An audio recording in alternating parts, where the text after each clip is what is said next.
Mr. Speaker.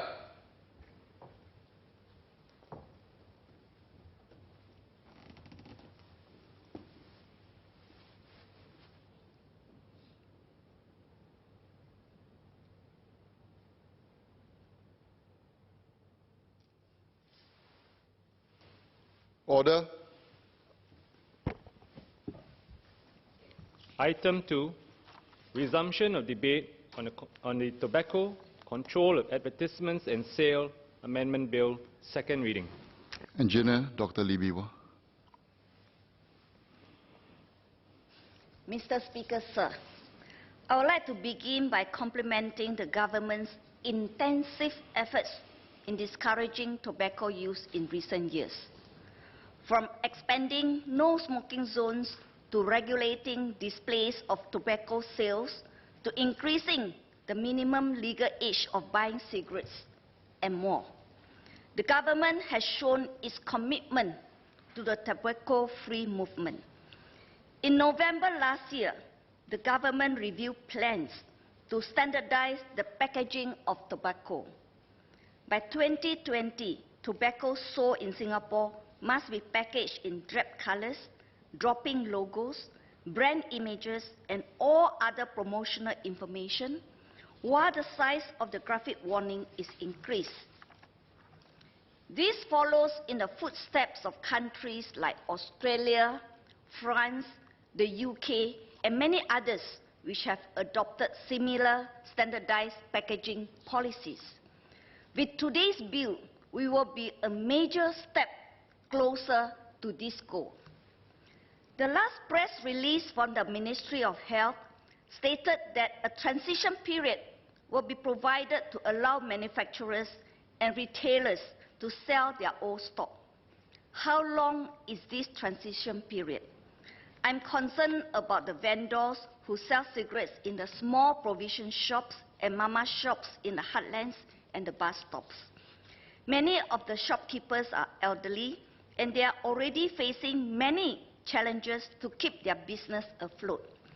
Has the ministry reached out to them to help them understand the new regulations and to check if they would have trouble meeting the established deadlines? In the meantime, I would like to take the opportunity to urge the government to consider adding designated smoking points to more places, especially in the heartlands. In the last update on this issue in February 2018, the Senior Minister of State said she will look into the results of the study of Orchard Road to see how this project can be expanded. However, Orchard Road and the heartlands are rather different in demographic and environment, among many other things. Today, Nee South is covered by 50 designated smoking points. This cost us about $500,000 raised from private donors. But I think it was worth it. We can shield the vulnerable from second-hand smoke. Children will also not be overexposed to the sight of people smoking, preventing the normalizing of smoking in their minds. At the same time, smokers' needs are met too. The reality is that some smokers simply will not quit or unable to quit. They have told me that they appreciate the DSP. It helps them reduce the times they smoke at home, which exposes their family to second-hand smoke or can lead to disputes with neighbors. In fact, from time to time, I do receive requests, emails from residents from other parts of Singapore asking for designated smoking points. Therefore, I hope the government will seriously look into having more DSPs in the residential areas. Furthermore, I hope the government will allow the Community Improvement Projects Committee Fund to be used for the construction and maintenance of DSPs. I believe DSPs will certainly be win-win for both smokers and non-smokers. Next, I wish to share my concerns about the increasing popularity of contraband cigarettes. This is inevitable as regulations concerning tobacco get tighter and cigarettes become more expensive. In the past months, the Singapore Police Force has conducted raids, turning up large numbers of contraband cigarettes. Industrial areas and foreign worker dormitories were among the places targeted. I understand that Singapore Customs also conducts island-wide enforcement operations. While I applaud these organizations for their diligence, I would like to know how these cigarettes were smuggled in and what is being done about it. I note that the proposed amendments include imposing heavier penalties on illegal import of tobacco products, and I hope that this will serve as some form of deterrence. But what if the couriers working for the syndicate are being assured that their fines will be paid for if caught? Why don't we add in a jail term? A news report in 2017 revealed that illegal syndicates hire foreign workers to deliver the contraband cigarettes. Has there been an improvement in the situation since? Exposure to cigarettes and smoking among foreign workers is also an issue we should be concerned about.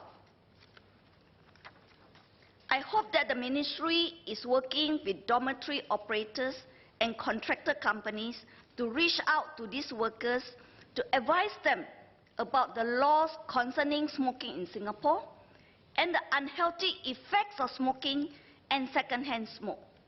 These workers come to Singapore to seek a better living for themselves and their families, and would be ashamed for them to squander the money away on vices and picking up poor health that could have a negative impact on their health in the long run. In fact, some of these foreign workers are living in HDB units, and some smoke along the corridor. And just last week, I had a house visit, and a mother shared with me her agony. She has 3 young children, and the unit beside hers is rented out to several foreign workers. And she said that almost every night they smoke along the corridor, and the smoke drifted to her unit. She is so afraid that the second-hand smoke will have ill effect on the health of her 3 young children. As a mother, I can fully understand her desire to protect her children. So in this case, I alerted NEA and asked NEA to step up enforcement action, because smoking along the corridor, it is not permitted under the current law. And on this note, I would like to once again bring up the increasing complaint of neighbors smoking in their own unit, and the smoke drifted to the neighbor's unit and affected the neighbors. Is NEA determined to do something about it, or is MOH determined to do something about it?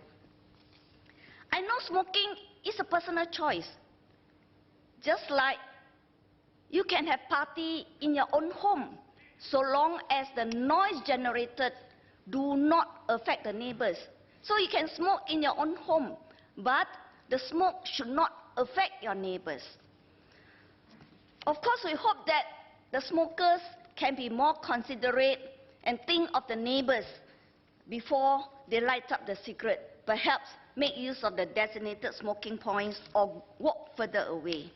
But I really hope that MOH can work with the NEA to come out together to address this issue. In Chinese, please. 我很高兴政府不断推出降低吸烟率的新措施，禁止吸烟人的烟盒设计是个好主意。不过，希望政府能体恤比较小的杂货店，让他们有足够时间卖掉他们旧的货。这次修法将增加进口私烟的罚款，但是如果成功进口私烟，可以赚到不少钱，因此罚款可能并不足以阻止不法之徒进口私烟。如果进口私烟也会被判坐牢，那阻吓效果将增强很多。另外，虽然我们希望每个人都戒烟，不过肯定会有人戒不了。希望政府会考虑在住宅区增加更多指定吸烟点，让其他人免于二手烟的影响。在预算栏，我们自己建的指定吸烟点反应越来越好，希望政府会批准，让社区设施改进委员会的资金可以用来建造和维修指定吸烟点。I support the motion. Thank you.